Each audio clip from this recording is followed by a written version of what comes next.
কোনো পুকুর এতটাই বড় যে একটা পুকুর থেকে 1000 টন পাঙাশ মাছও কিন্তু বিক্রি হয়, এমন পুকুর অগণিত রয়েছে সেখানে।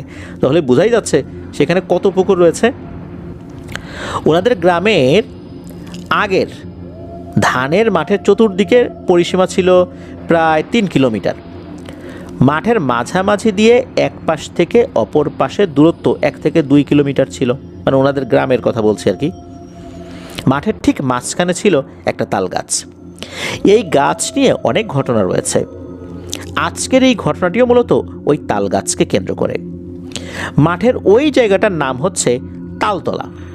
প্রথম দিকে ঢাকায় ময়মনসিংহ মহাসড়কের পাশের ক্ষেতে একটার পর একটা ফিশারি হতে থাকে। রাস্তার সাথে প্রথমে পুকুর করার কারণে সেখানে আসলে মাছ বিক্রি হওয়াটা সহজ ছিল। রাস্তার সাথে পুকুর কাটলে দেখা যাচ্ছে যে গাড়ি নিয়ে খুব সহজেই মাছ সংগ্রহ করে সেই মাছ বিভিন্ন জায়গায় নিয়ে যাওয়া যায়, ট্রাক দাঁড় করিয়ে রাখা যায়। এই কারণেই মূলত রাস্তার পাশের ধানি জমিতে প্রথম দিকে বিভিন্ন ফিশারিগুলো তৈরি হয়েছিল।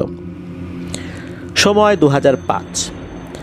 আগে ময়মনসিংহের উত্তর দিকের কিছু লোকজন সিজনের কাজের সময় ওনাদের এলাকায় এসে এখানে কাজ করতেন। সিজন শেষে আবার তারা চলে যেত। এখনও এমন হয়। ওনাদের গ্রামের এক মৎস্য চাষি, যার নাম হচ্ছে মনোয়ার, এই মনোয়ার ভাইয়ের সিজনাল কাজ করতে আসতো কাজিমুদ্দিন নামের একজন কৃষক। তখন তার বয়স আনুমানিক 20 কি 22 বছর হবে।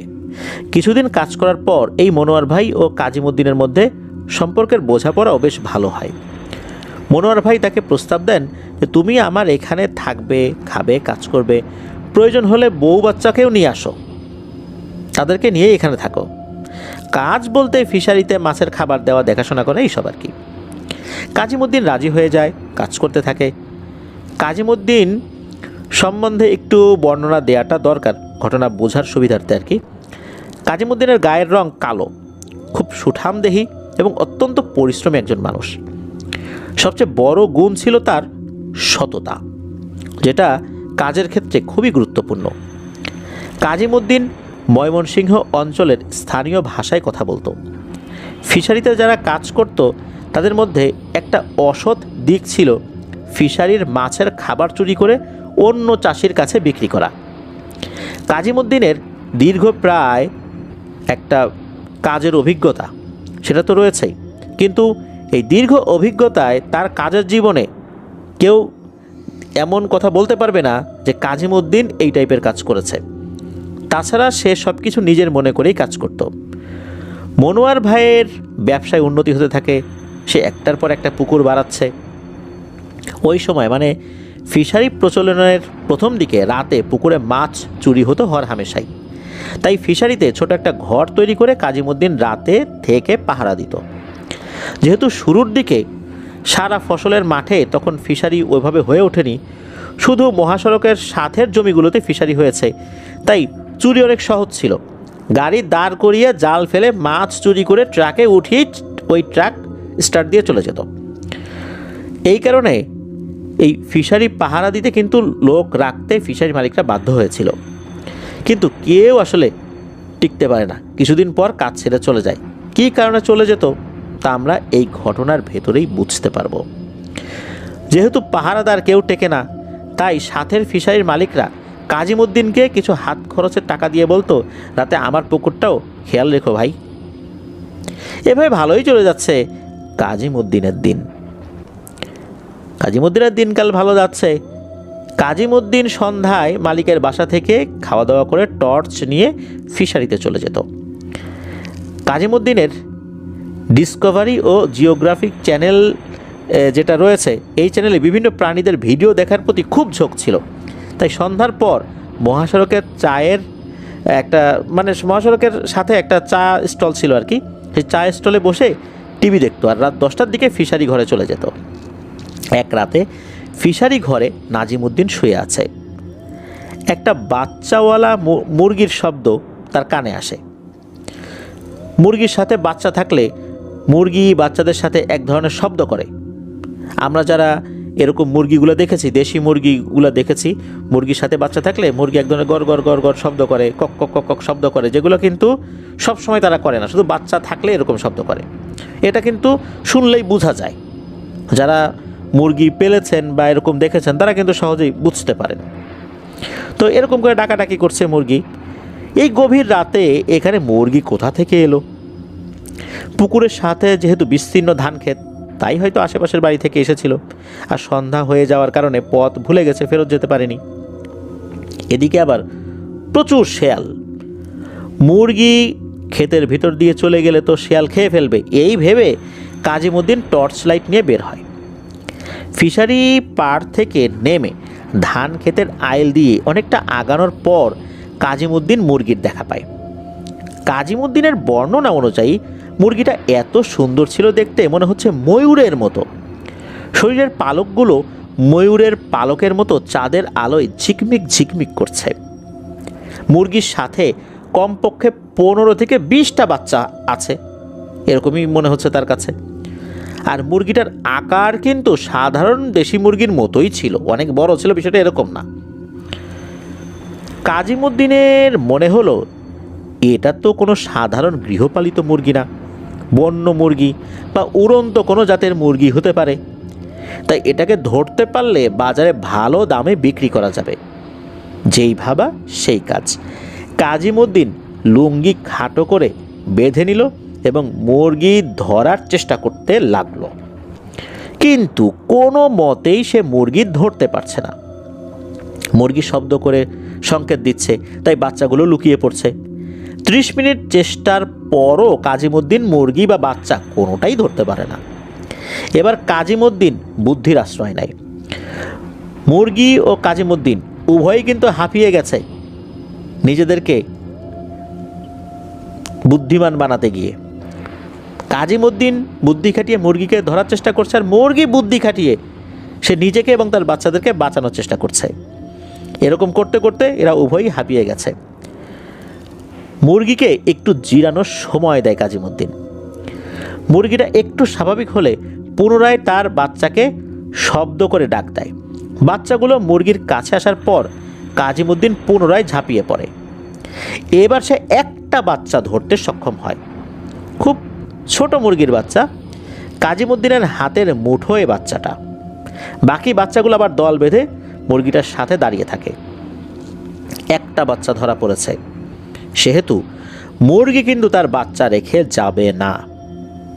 কাজিমুদ্দিন বেশ বুদ্ধি করেছে যে একটা বাচ্চা ধরে ফেলেছে, এবার তো এই মুরগিগুলোকে ধরাটা অনেক সহজ হয়ে যাবে। মুরগিটা হাতের মধ্যে ধরে রেখেছে কাজিমুদ্দিন। কয়েক সেকেন্ডের মধ্যে মনে হলো যে নরম তুলতুলে বাচ্চাটা কেমন যেন আগুনের মতো উত্তপ্ত হয়ে গেছে। তাপে তার হাত পুড়ে যাবে এমন একটা অবস্থা। সহ্য করতে না পেরে কাজিমুদ্দিন হাতটা একটা ঝাঁকি দিয়ে বাচ্চাটাকে মাটিতে ফেলে দেয়। মাটিতে দাঁড়িয়ে বাচ্চাটা খুঁড়িয়ে খুঁড়িয়ে ওই মুরগিটার কাছে চলে গেল। এদিকে কাজিমুদ্দিন হাতের দিকে তাকিয়ে দেখে সত্যি কাজিমুদ্দিনের হাত পুরো একদম ফোসকা পড়ে গেছে। কাজিমুদ্দিন লক্ষ্য করে এই মুরগিটা আস্তে আস্তে বড় হচ্ছে। প্রথমে সে ভেবে নেয় চোখের ভুল, কিন্তু কিছুক্ষণের মধ্যে মুরগিটা বড় হয়ে একটা উট পাখির আকৃতি ধারণ করে। মুরগিটার চোখ আগুনের মতো লাল টকটকে। চোখের ভেতর সে স্পষ্ট আগুনের শিখা নড়াচড়া করতে দেখে। মানে শুধু যে আগুনের মতো বিষয়টা এরকম না, আগুনের শিখা যেভাবে নড়াচড়া করে মনে হচ্ছে তার চোখের মধ্যে আগুন জ্বলছে, ওই চোখের মধ্যেই আগুনের শিখা নড়াচড়া করছে। এই অবস্থা দেখে কাজিমুদ্দিন প্রাণ ভয়ে ফিশারির দিকে দেয় দৌড়। পেছনে উট পাখির মতো আকৃতির মুরগিটাও তেড়ে আসছে। মুরগির পায়ের শব্দ অনেকটা ঘোড়ার খুরের শব্দের মতো কাজিমুদ্দিনের কাছে মনে হচ্ছিল। এক পর্যায়ে কাজিমুদ্দিন ফিশারির অন্য পারে এসে হোঁচট খেয়ে পড়ে যায়, কোনো কিছুর সাথে তার পা হোঁচট খেয়েছিল আর কি। এই ফিশারির পাড়ের সাথেই একটা রাইস মিল। রাতে ওই সময় ইলেকট্রিসিটি চলে গিয়েছিল, তাই ধান ভাঙানোর শ্রমিকরা মিলের সামনে ধান শুকানোর পাকা মাঠে বসে আছে। এদের একজনের চোখ কাজিমুদ্দিনের দৌড়ানোর অবস্থার দিকে পড়ে। তারা চোর মনে করে দ্রুত এখানে এসে দেখে, আরে এ তো কাজিমুদ্দিন, এ তো অজ্ঞান হয়ে পড়ে আছে। তাকে ধরাধরি করে রাইস মিলে নেওয়া হয় এবং মালিক যিনি ছিলেন উনি যখন জানলেন ওই শ্রমিকদের কাছ থেকে শ্রমিকরা ফোন করেছিল, তখন মালিক আবার কী করছেন, ওই মনোয়ার ভাইকে ফোন করে খবর দিয়েছেন যে তোমার সেই শ্রমিক তো ওই যে এখানে আমার রাইস মিলের এখানে অজ্ঞান হয়ে গেছে, আমার শ্রমিকরা তাকে সেবা শুশ্রূষা করছে আর কি।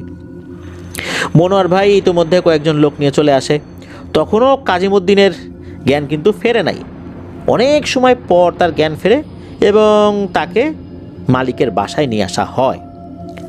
তার কোনো জ্বর আসেনি বা ভয়ে অন্য কোনো সমস্যা হয়নি। কাজিমুদ্দিনকে পরবর্তীতে একাধিক ব্যক্তি জানান যে এই ফসলের মাঠে এই ঘটনা নাকি নতুন কিছু না। সন্ধ্যার পর এমনকি ভর দুপুরেও ধান খেতে অনেকেই নাকি মুরগি দেখেছে। যে ওদেরকে ধরতে যায় বা বিরক্ত করে ওদের সমস্যায় পড়তে হয়। এগুলো কোনো সাধারণ মুরগি নয়, এরা এক প্রকারের জিন। একবার ধান কাটার কয়েকজন শ্রমিক মুরগি ধরতে গিয়ে এমন ঘটনার সম্মুখীন হয়েছিল, তাদের একজন জীবন দিয়ে এই ভুলের প্রায়শ্চিত্ত করেছে। কাজেই সাবধান, মুরগি দেখা মাত্র দূরে থাকবে, তাদের কাজ তারা করবে, অর্থাৎ যারা শ্রমিক আছে তারা তাদের কাজ করবে, মুরগি তার মতো করে ঘুরে বেড়াবে। এটা একটা কড়া নির্দেশনা দিয়ে দেন এই মালিক মনোয়ার। দুপুরে সূর্য মাথার উপর থাকাকালীন এবং গভীর রাতে অবশ্যই একা তাল গাছের ওই দিকে কোনোভাবেই যাওয়া যাবে না, এই বলে মনোয়ার ভাই কাজিমুদ্দিনকে খুব করে সাবধান করে দেন এবং নিষেধ করে দেন। কাজিমুদ্দিনকে একজন হুজুরের কাছে যেতে এবং একটা তদবির আনতে খুব ভালো করেই বলে দেওয়া হয়। কাজিমুদ্দিন বলে, আরে এসব লাগবে না, এরকম বলে দেন আর কি। এই ঘটনার প্রায় 1.5 বছর পরের কথা। এর মধ্যে যে কোনো ঘটনা হয়নি ব্যাপারটা এমন না। মাঝে মাঝে রাতে ওই ফিশারি ঘরের বাইরে খুব দ্রুত গতিতে কাউকে দৌড়ানোর মতো মনে হয়েছে বা এরকম দৌড়ানোর শব্দ কাজিমুদ্দিন পেয়েছেন। টিনের চালে ঢিল পড়া শব্দ পেয়েছেন। কাজিমুদ্দিন এসব তোয়াক্কা করতো না, তবে কে বা কি হয়েছে এসব দেখতে কখনো কিন্তু সে বের হয়নি। একটু ভয় ভয় লাগলে ফিশারি ঘরে সারা রাত কম সাউন্ডে মোবাইলে ওয়াজ বা গান শুনত। 1.5 বছর পর ফেব্রুয়ারি মাস, মালিক একটা পুকুরের পানি সেচ দিয়ে শেষ করেছে। সেচ মেশিন বিকেলে বন্ধ করে দেয়। তখন পুকুরে হাঁটু পানি ছিল। পরদিন খুব ভোরে অবশিষ্ট মাছ ধরে ত্রিশাল আড়তে নেবে। পুকুরে যেহেতু পানি কম এবং ভালো পরিমাণে মাছ পুকুরে আছে, মালিক মনোয়ার ভাই কাজিমুদ্দিনকে রাতে পুকুরে কয়েকবার চক্কর দিতে বলেন।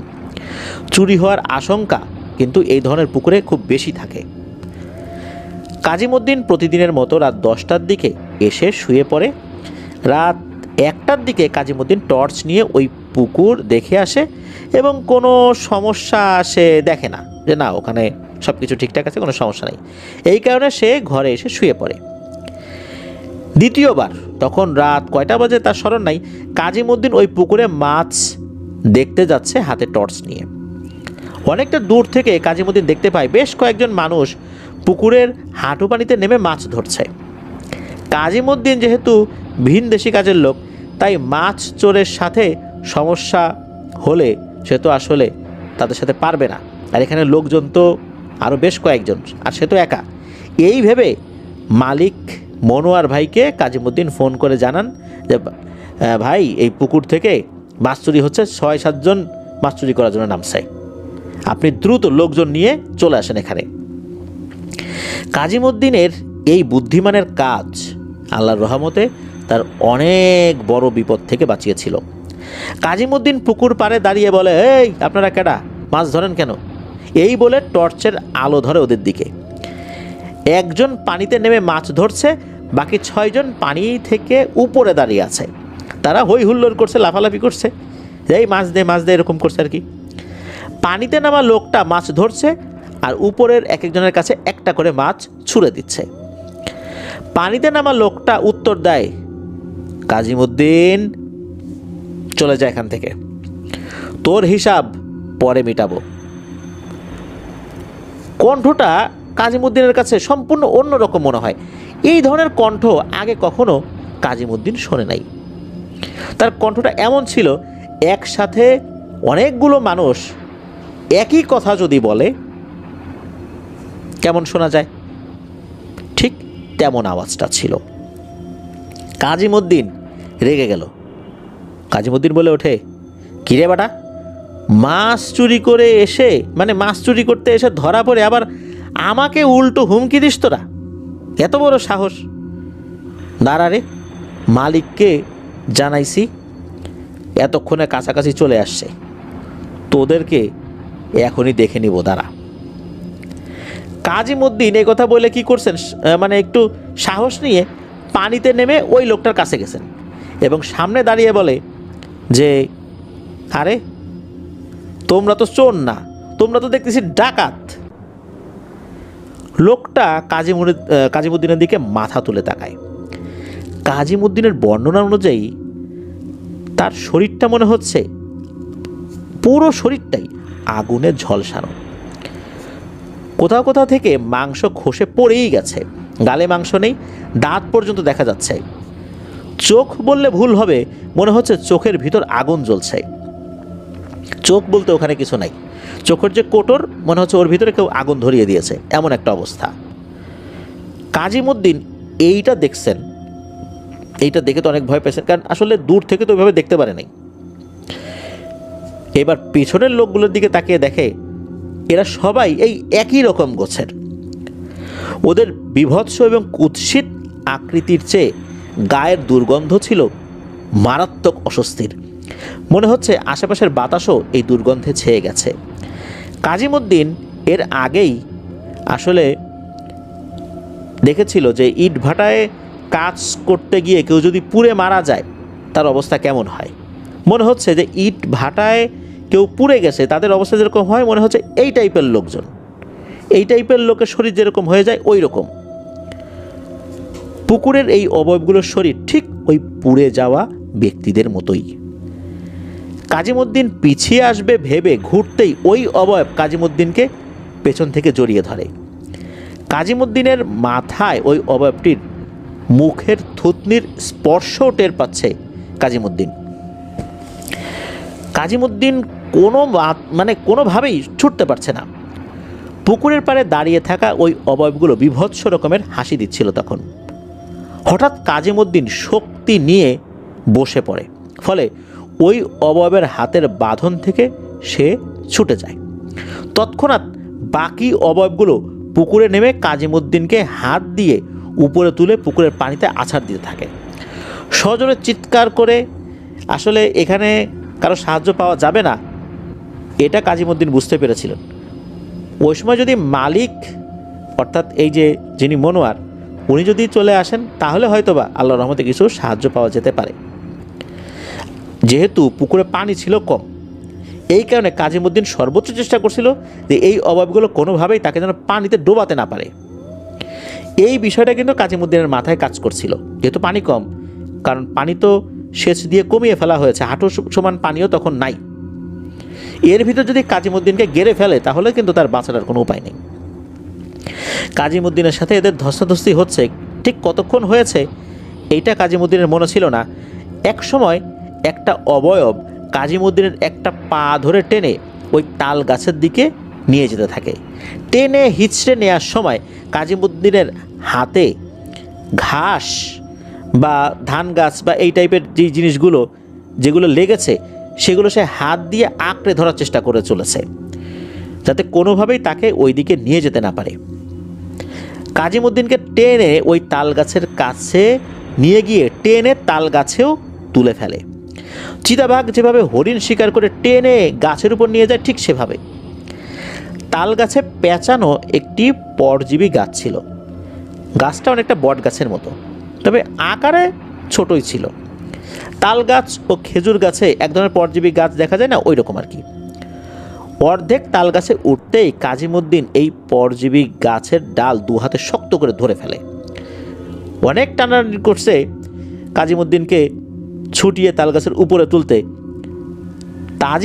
কাজিমুদ্দিনও দু হাত দিয়ে খুব শক্ত করে ওই পর গাছটা ধরে রেখেছে। তাল গাছের টেনে তোলার কারণে কাজিমুদ্দিনের শরীর বিভিন্ন জায়গায় ছিলে গিয়ে রক্তাক্ত হয়ে গেছে। এক পর্যায়ে কাজিমুদ্দিন বেহুশ হয়ে তাল গাছের মাঝামাঝি ওই পরজীবী গাছের ডালের একদম চিপায় আটকে থাকে। এদিকে ফিশারির মালিক মনোয়ার ভাই সাথে কয়েকজন নিয়ে পুকুর পাড়ে এসে কাজিমুদ্দিনকে না পেয়ে ডাকাডাকি করছে। পুকুরের পানি এবং পুকুর সংলগ্ন স্থান দেখে মনে হচ্ছে এখানে কিছু একটা ঘটেছে। কাজিমুদ্দিন কোথায়? সবাই বিভিন্ন ক্ষেতে টর্চ দিয়ে খুঁজছে আর ডাকছে। হঠাৎ একজন তাল গাছের শুকনো পাতার মধ্যে কোনো কিছু শব্দ পেয়ে সবাইকে তাল গাছের দিকে তাকাতে বলে। এগিয়ে সবাই যায় তাল গাছের দিকে। উপরে টর্চ ধরে দেখে কাজিমুদ্দিন ঝুলন্ত অবস্থায় ওই পরজীবী ডালের একদম চিপার মধ্যে রয়েছে, আর শরীর থেকে টপ টপ করে রক্ত নিচে পড়ছে। বেশ অনেকটা রক্ত পড়েছে। সেই রক্ত বেয়ে বেয়ে ওই তাল গাছ বেয়ে একদম শেকড় থেকে মাটিতেও চলে এসেছে। উপরে টর্চ ধরে সবাই তো এই জিনিসটা দেখে। তাকে তাল গাছ থেকে তারা নামানোর পর হসপিটালেও নিয়ে যায়। তাকে গাছ থেকে নামানো ছিল অনেক কষ্টসাধ্য, খুব জটিল একটা কাজ, কারণ তার বডিটা এমনভাবে আটকে গিয়েছিল ওই পরজীবী গাছের ডালের মধ্যে। সেখান থেকে বের করা, নামানো, কারণ তাল গাছে তো আসলে ওরকম ডালপালা থাকে না, এই জন্য নামানোটা বেশ কঠিন একটা কাজ ছিল। তবে তারা আল্লাহর রহমতে সক্ষম হয়েছিল। কাজিমুদ্দিন হসপিটালে 4 দিন ভর্তি থাকে। হসপিটাল থেকে রিলিজ হওয়ার পর নিজ গ্রামের বাড়ি কাজিমুদ্দিন চলে যায়। কাজিমুদ্দিন এতটাই সাহসী এবং শক্তিশালী যে আল্লাহর রহমতে শক্তিশালী ছিল যে সে সুস্থ হওয়ার পর বলেছে যে ওদের গায়ের দুর্গন্ধের কারণে সে ধস্তাধস্তি করে নাকি পেরে ওঠেনি। দুর্গন্ধের কারণে সে নিঃশ্বাস নিতে পারছিল না। পানিতে ডুব দিয়ে যেভাবে নিঃশ্বাস ধরে রাখতে হয় ঠিক সেভাবে নিঃশ্বাস ধরে রেখে সে ধস্তাধস্তি করেছে। অর্থাৎ সে যদি নিঃশ্বাস নিত দুর্গন্ধেই তার মরে যাওয়ার উপক্রম হয়ে যেত, এমন একটা অবস্থা। মানে নিঃশ্বাস ধরে রেখে দম বন্ধ করে ধস্তাধস্তি করতে হয়েছে ওই অবয়বগুলোর সাথে। তাহলে দুর্গন্ধর লেভেলটা কি বেশি মাত্রায় ছিল। কাজিমুদ্দিন বাড়িতে এসে মাসখানেক রেস্টে ছিল। কাজিমুদ্দিন বাড়িতে থাকা অবস্থায় মালিক তাকে 3 মাসের বেতন দিয়েছে। কাজিমুদ্দিনকে একজন ভালো কবিরাজের কাছেও নেওয়া হয়। কবিরাজ জানান যে ওই তাল গাছে 9 জন জিনের বসবাস। 2 জন মা বাবা আর বাকি 7 জন ওদের ছেলে। এদের কোনো বোন নাই। এরা কোনো ধর্ম অনুসরণ করে না। এরা নিজের ইচ্ছায় কাউকে ভয় দেখানো বা কোনোরূপ ক্ষতি করে না। কেউ এদের থাকার জায়গায় যদি চলে আসে তাহলে শুধু ভয় দেখায়। আর এদের কেউ যদি বিরক্ত বোধ করে বা এদেরকে যদি কেউ ক্ষতি করে তাহলে এরা তাকে ছাড়ে না। এদের বন্দি করলেও যদি কাউকে বন্দি করা হয় সমাধান হবে না। এদের যদি একজনকে বন্দি করে বাকিরা এমন তাণ্ডব চালায় শেষ পর্যন্ত তাকে ছেড়ে দিতে কোনো কবিরাজ বাধ্য হয়েছে, এমন একটা অবস্থা। আর এদেরকে একসাথে, এই 9 জনকে একসাথে কখনোই বন্দি করা যায় না। একটা যদি বাকি থাকে তাহলে এই বাকিটাই অন্য সবগুলিকে ছুটিয়ে আনতে এমন একটা সিচুয়েশন তৈরি করে যে তাদেরকে ছেড়ে দিতেই হবে, না হলে আর উপায় নেই। কোনো সাধারণ ওঝা বা কবিরাজ নাকি এদের হাজির করতে পারে না।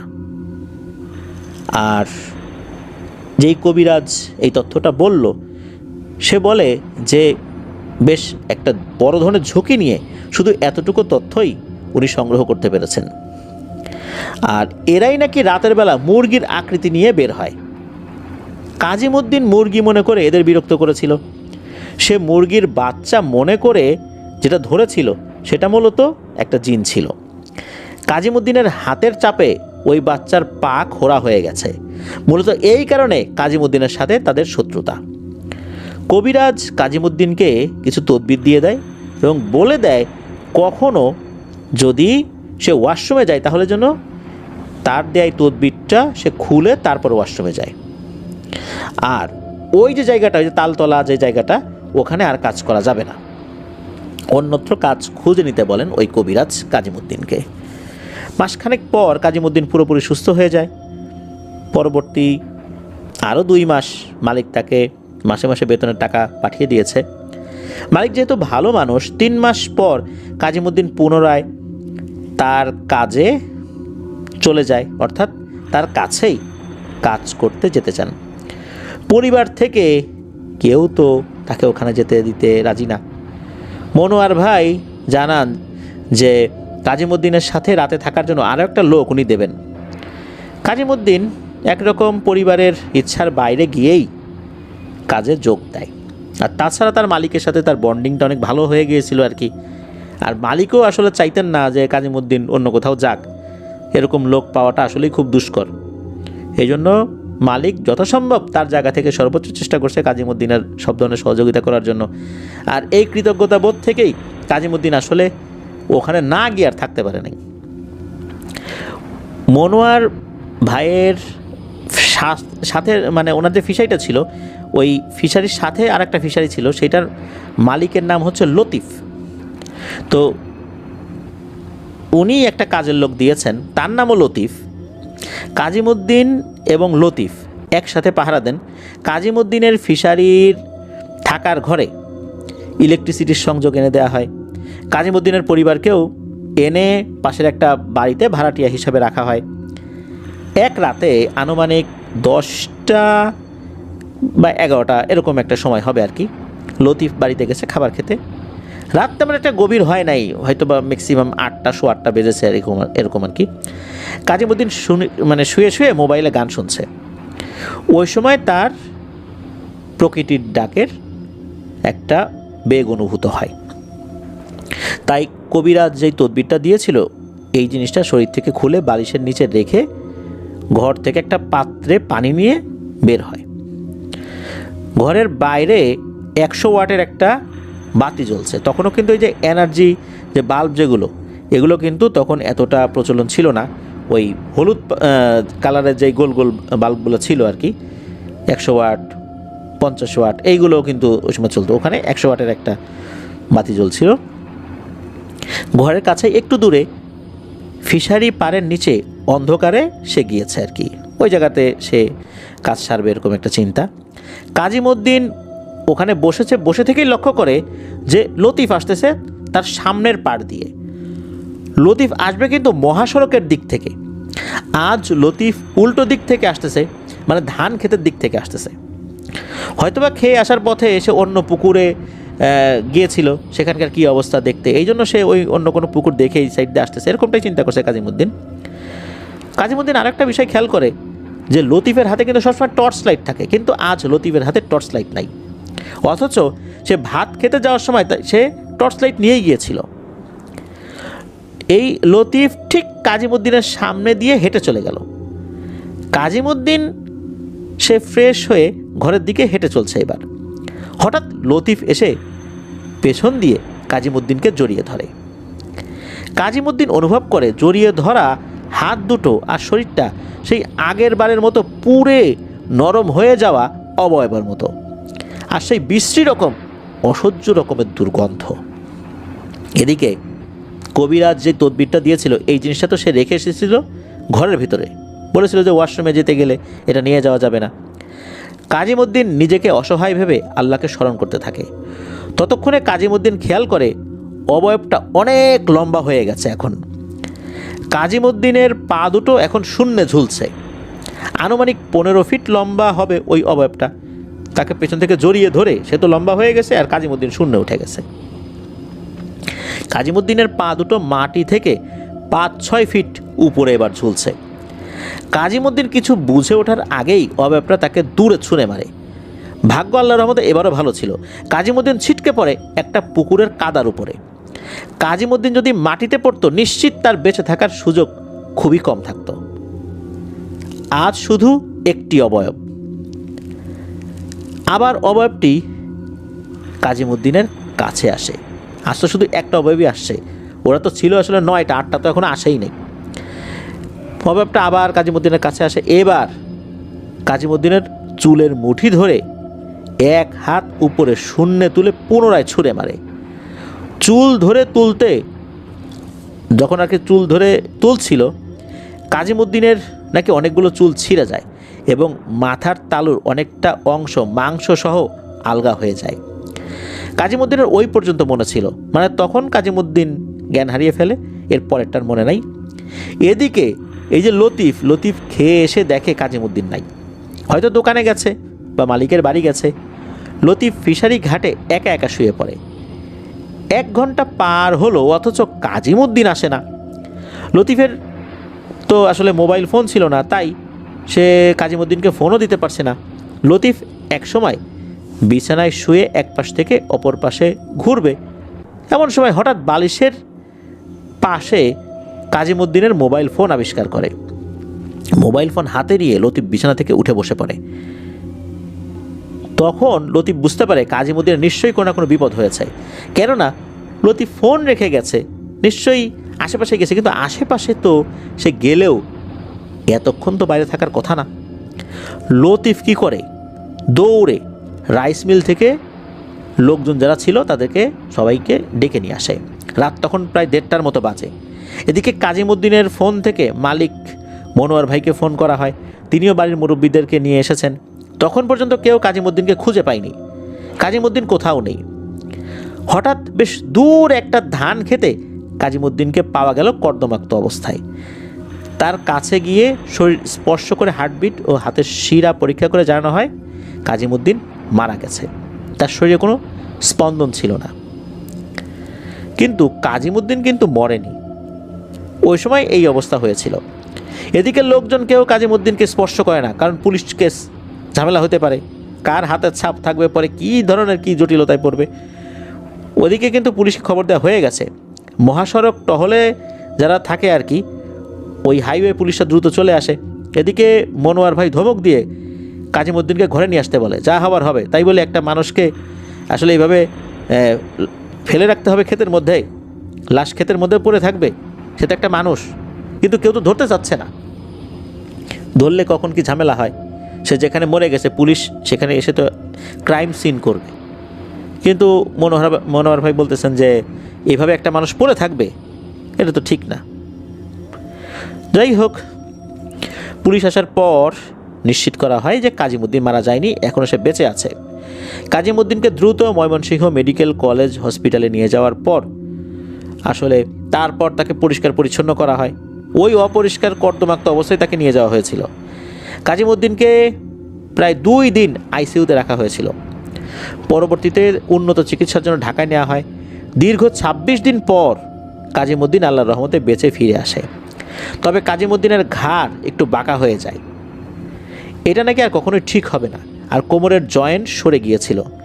তাই সে বাকি জীবনে আর কোনো ভারী কাজ করতে পারবে না, যেমন মাথায় কোনো ভারী বস্তা নেওয়া বা হাতে কোনো ভারী কোনো বোঝা তুলবে, এমনটাও সে করতে পারবে না। মাটি কাটা, এরকম ভারী কাজগুলো সে আর করতে পারবে না।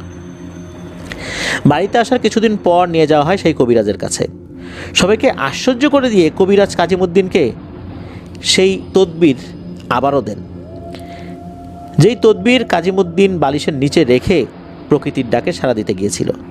কি করে এই তদবির কবিরাজের কাছে গেল? কাজিমুদ্দিন তো অবাক যে সেম জিনিসটাই তো আগে তাকে দিয়েছিল কবিরাজ, আর এই জিনিসটাই তো উনি বালিশের পাশে রেখে গিয়েছিল, তাহলে এইটা কবিরাজের কাছে কিভাবে এলো? যখন কবিরাজকে এই প্রশ্ন করা হয়, কবিরাজ এই প্রশ্নের কোনো উত্তর দেন নাই, শুধু বলেছেন সব প্রশ্নের উত্তর আসলে হয় না, আর সব প্রশ্ন করতেও হয় না, আর প্রশ্ন করলেও সব প্রশ্নের উত্তর দিতেও হয় না। কাজিমুদ্দিনকে ওখানে কাজ করা ছেড়ে দিতে বলা হয়েছিল। এবারও তাই বললেন যে আল্লাহ এবার বাঁচাই দিছে তোমাকে, আর ওখানে কাজ করতে যেও না। কবিরাজ বললেন, মানুষ বা জিন যাই হোক, নিজ এলাকায় তার প্রভাব বেশিই থাকে। কাজিমুদ্দিনকে এর থেকে বেশি চিকিৎসা দেওয়ার ক্ষমতা আসলে কবিরাজের নাকি ছিল না। তবে কবিরাজ বলে দেয় যে তোমার যদি আরও ভালো বড় কোনো কবিরাজের কাছে যেতে হয় তুমি যেতে পারো, আরও ভালো কবিরাজ দেখাতে পারো, তবে আমি আর কিছু করতে পারবো না। কাজিমুদ্দিনের পরিবার কাজিমুদ্দিনকে নিয়ে ওই এলাকা ছেড়ে চলে আসবেন বলে ওই কবিরাজের কাছে বলে দেন। কাজিমুদ্দিনের পরিবারের সবাই কাজিমুদ্দিনকে নিয়ে মালিক মনোয়ার ভাইয়ের বাড়ি থেকে বিদায় নিয়ে বাড়ির দিকে রওনা হন। ফিশারি মালিক মনোয়ার ভাই খুবই ভালো মানুষ ছিলেন। উনি কাজীমুদ্দিনকে কখনোই কাজের লোক মনে করতেন না, উনি তারই একজন ভাইয়ের মতো হিসাবে ট্রিট করতেন। কাজীমুদ্দিনের বাকি বেতনের টাকা পরিশোধ তো করেছিলেনই, অতিরিক্ত আরও বেশ মোটা অঙ্কের টাকা দিয়েছিলেন কাজীমুদ্দিনকে। কাজীমুদ্দিন এলাকায় যেন কোনো ভারী কাজ না করে ছোটোখাটো ব্যবসা করতে পারে, যেখানে ভারী কোনো কাজ করতে আসলে হয় না, এরকম কাজ যেন করতে পারে, এরকম বেশ মানে এই ধরনের কাজের জন্য টাকা দিয়েছিলেন যাতে করে সেই কাজটা করতে পারে। কাজীমুদ্দিন 2018 সালের শেষের দিকে এই যে আমাদের জিল্লুর রহমান ভাইদের এলাকা ছেড়ে স্থায়ীভাবে চলে যান। কাজীমুদ্দিন এখনও নাকি মাঝে মাঝে এই এলাকায় বেড়াতে আসেন, অনেকের সাথেই দেখা করেন, সবার সাথেই দেখা করেন। আর মনোয়ার ভাইয়ের সাথে তার সম্পর্ক এখনও ভালো আছে। কাজীমুদ্দিন মাঝে মাঝে আসে, দিনে আসে, সবার সাথে দেখা করে চলে যায়। তো এভাবেই কিন্তু কাজীমুদ্দিন ওই এলাকাবাসীর সাথে সম্পর্ক বজায় রেখেছে। এই তো আমরা শুনলাম কাজীমুদ্দিন ভাইয়ের কথা। এবার ওই যে তাল গাছ, এই তাল গাছ নিয়ে আমরা আরও একটি ঘটনা বলবো। ঘটনার সময়কাল মুক্তিযুদ্ধের পরবর্তী সময় হবে। তখন গ্রামের মানুষের আর্থিক অবস্থা তেমন একটা ভালো ছিল না, মোটামুটি সকলেরই জীবিকা ছিল কৃষিকে কেন্দ্র করে। ওই ফসলের মাঠে শীতের সময় ধান চাষ হতো না, কারণ ডিপ টিউবওয়েল ছিল না। তখন মাঠে রবি শস্যের পাশাপাশি গম ও ভুট্টা চাষ হতো। অবস্থা এমন ছিল, গম ও ভুট্টা পেকে গেলে মাঠের মাঝখানে কৃষক কুঁড়ে ঘর নির্মাণ করে রাতে থেকে পাহারা দিতে হতো। ফসল হরহামেশাই চুরি হতো, এমনকি সিধ কেটে চোর ঘরে ঢুকে পর্যন্ত চুরি করত। সিধেল চোর যারা ছিল আর কি, তারা এই কাজ করতো। আর ছিচকে চোরের উপদ্রবে তো বাড়ির বাইরে কোনো জিনিস রাখাই যেত না। পাশের ইউনিয়নের এক নিতান্ত গরিব লোক, তার নাম হচ্ছে হাতেম আলী। এই লোকটা অভাবের তাড়নায় চুরি করত। শীতের এক কুয়াশাময় রাত হাতেম এই জিল্লুর রহমান ভাইদের এলাকায় চুরি করতে আসে। গভীর রাতে এক ঘরে সিধ কেটে ঢোকে। হাতেম কিন্তু সিধেল চোর ছিচকে চোর দুটাই ছিল, যখন যেটা সুবিধা সেটা করতো আর কি। ঘর থেকে চুরি করে বের হওয়ার সময় ঘরের কেউ সজাগ হয়ে টের পেয়ে চিৎকার করে ওঠে। এক পর্যায়ে বাড়ির সকলে চিল্লাচিল্লি শুরু করে, চোর চোর চোর এসেছে এই বলে। হাতেম আলী অবস্থা বেগতিক দেখে জিনিসপত্র ফেলে দৌড়ে পালাতে থাকে। চিল্লাচিল্লিতে সমস্ত এলাকার মানুষ সজাগ হয়ে শীতের কুয়াশায় কুয়াশা উপেক্ষা করে রাতে এক হয়ে চোরকে ধাওয়া করতে শুরু করে। গ্রামের চারদিক থেকে মানুষ হই হুল্লোড় করে খোঁজাখুঁজি শুরু করে। এক পর্যায়ে চাঁদের আলোয় আবছা কুয়াশায় হাতেম আলীকে একজন ফসলের মাঠের দিকে যেতে দেখে। সবাই তখন দল বেঁধে ফসলের মাঠে খোঁজাখুঁজি করতে শুরু করে। মাঠের চারদিক থেকে মানুষ ঘিরে ফেলে। যেহেতু ফসলের মাঠ অনেক বড়, তাই হাতেমকে ধরা এতটা সহজ কিন্তু ছিল না। হাতেম চারদিকে মানুষের উপস্থিতি টের পেয়ে একটা গম ক্ষেতের মাঝখানে ঢুকে লুকিয়ে পড়ে। ফসলের মাঠে রাতে যারা থেকে পাহারা দিত তারাও কিন্তু যোগ দিয়েছিল এসে এই চোর ধরার কাজে। মানুষ 1-1.5 ঘন্টা খোঁজাখুঁজি করে হাতেমকে না পেয়ে যার যার বাড়ি ফিরে যায়। চুরি যে হাতেম করেছে তা কিন্তু প্রমাণিত হয়নি, কারণ তারা চোরের পরিচয় শনাক্ত করতে পারেনি অন্ধকারে। ফসলের মাঠের উত্তর দিকে গম ক্ষেত পাহারায় ছোট্ট একটা কুঁড়ে ঘরে শুয়েছেন দুজন কৃষক। সাধারণত খড় দিয়ে তৈরি, সাময়িক সময়ের জন্য নির্মিত হয় এই সমস্ত ঘর। মাসখানেক পর ফসল কাটার পর আবার এই ধরনের ঘর ভেঙে ফেলা হয়। তারা চোর ধরতে না পেরে ফিরে এসেছে। ঘণ্টাখানেক পর চোখে ঘুম লেগেছে। এমন সময় মাঠের দক্ষিণ দিকে কারো চিৎকারের শব্দে তাদের ঘুম ভেঙে যায়। দুজনে উঠে বসে, নিশ্চয়ই চোর ধরা পড়েছে, আর চোরকে মনে হয় বেধড়ক পিটুনি দেয়া হচ্ছে। তারা দুজনে কাঁথা গায়ে দিয়েই বের হয়েছে এবং বের হয়ে দক্ষিণ দিকে আগাচ্ছে। চাঁদের আবছা আলো থাকায় তাদের কোনো টর্চ লাইট বা বাতির প্রয়োজন ছিল না। তখন মানুষ এভাবে চলতে অভ্যস্ত ছিল, আর তখন টর্চ লাইট আসলে রাখা একটা ব্যয়বহুল ছিল। সবার হাতে কিন্তু টর্চ লাইট থাকতো না। টর্চ লাইট সবার পক্ষে কেনা সম্ভবও ছিল না। ওই সময় গ্রামের হাতে গোনা কয়েকজনের কাছে টর্চ লাইট ছিল। দুজন হাঁটতে হাঁটতে মাঠের মাঝখানে ওই তালগাছের কাছাকাছি এসে গেছে। ততক্ষণে চিৎকার থেমেও গেছে। তখন চারদিকে নিস্তব্ধতা, নীরবতা। দুজনই লক্ষ্য করে তাদের পাশে মানে তাদের থেকে 50-60 হাত দূরে 4-5 জন মানুষের মতো তারা কোনো কিছু টেনে নিয়ে যাচ্ছে তাল গাছের দিকে। ওরা যে মানুষ নয় তারা এই ব্যাপারে নিশ্চিত। উচ্চতা ছিল সাধারণ মানুষের প্রায় দ্বিগুণ। শরীরটা অসম্ভব রকমের কালো, কালো রং বা অন্ধকার কোনো কিছুর সাথে মিল নেই এই কালোর, এটা এমন ধরনের কালো। মুখমণ্ডল মনে হচ্ছে কুকুরের মতো, এছাড়া আকৃতি মানুষের মতোই। ভয়ে দুজনেই ক্ষেতের মধ্যে ঢুকে বসে পড়ে। ওই অবয়বগুলো তাল গাছের নিচে গিয়ে একজন একজন করে টিকটিকির মতো করে বেয়ে গাছে ওঠে। সবার শেষে যে অবয়বটা ছিল সে কোনো কিছু টেনে নিয়ে গাছে ওঠে।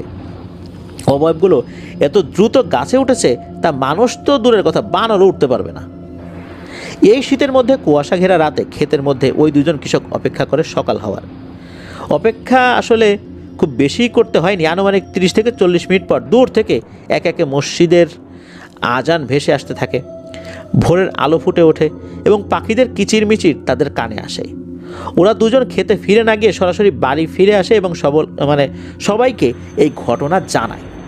যেহেতু রাতে চোরকে ধাওয়া করা হয়েছে আর ওরা এমন একটা কিছু দেখেছে, তাই এলাকার বেশ কিছু মানুষ ওদের কথা মতো তাল গাছের নিচে আসে।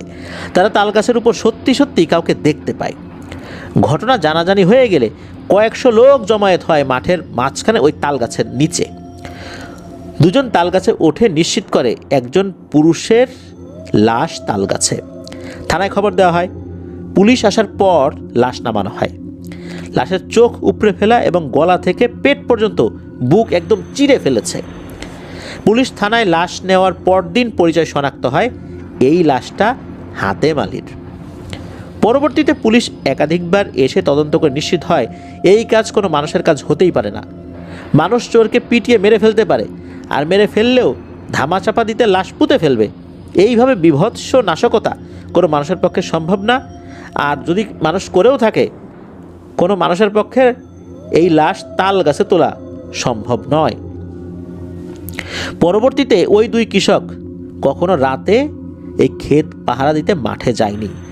এমনকি বেশ কয়েক বছর পর্যন্ত কেউ মাঠে পাহারা দিতে থাকেই নাকি, মানে কেউ থাকেই নাকি, এমন একটা অবস্থা, এমন একটা আতঙ্ক মানুষের মধ্যে কাজ করেছিল। এবার আসি তাল গাছকে কেন্দ্র করে তৃতীয় এবং শেষ ঘটনায়। সাল আনুমানিক 1980 বা 85 হবে। মাঠের মাঝখানে ওই তাল গাছের কাছাকাছি এক ক্ষেতে 3 জন দিনমজুর কাজ করছে।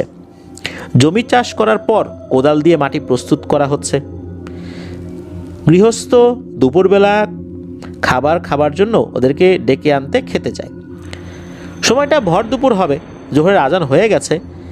তখন আশেপাশে কোনো ক্ষেতে কোনো মানুষজন ছিল না।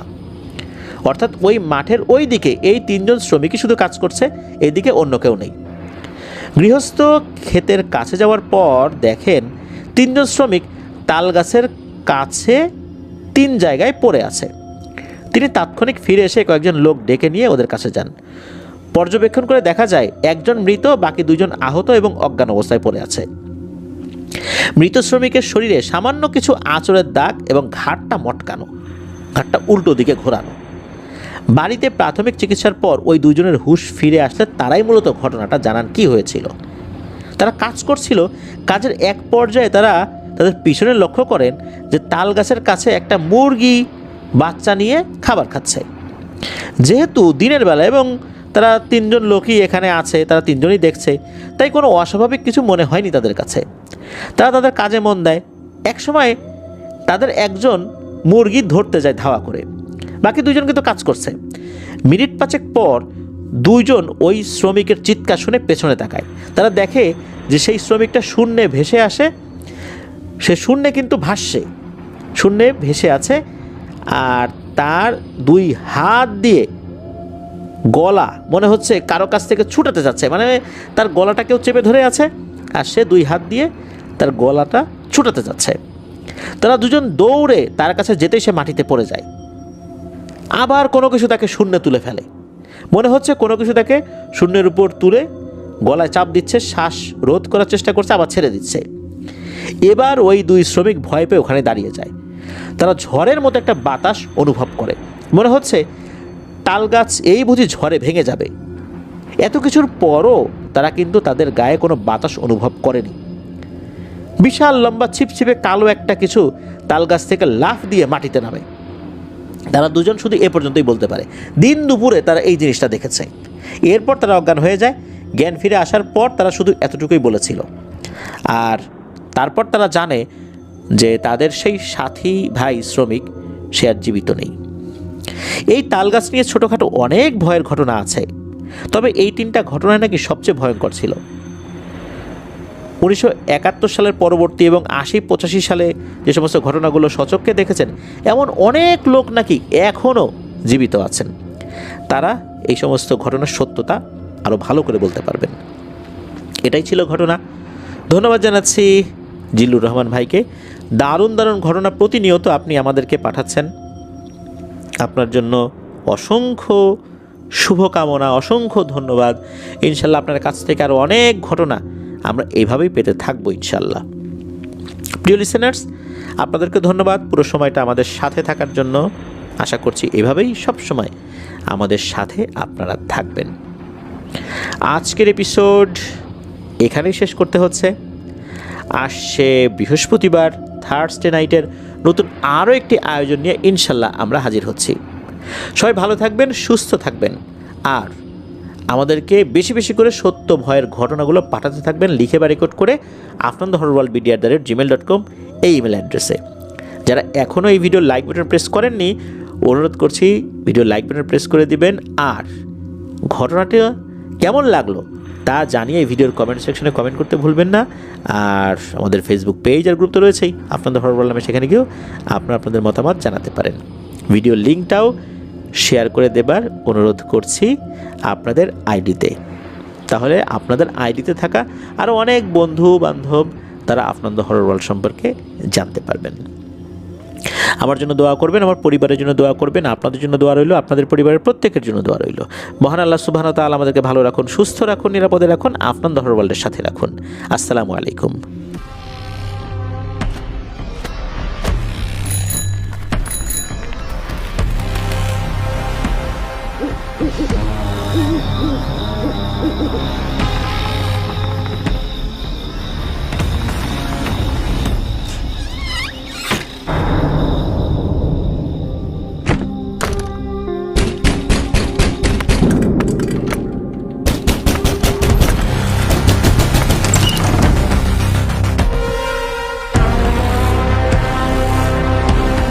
Feel the real fear with us.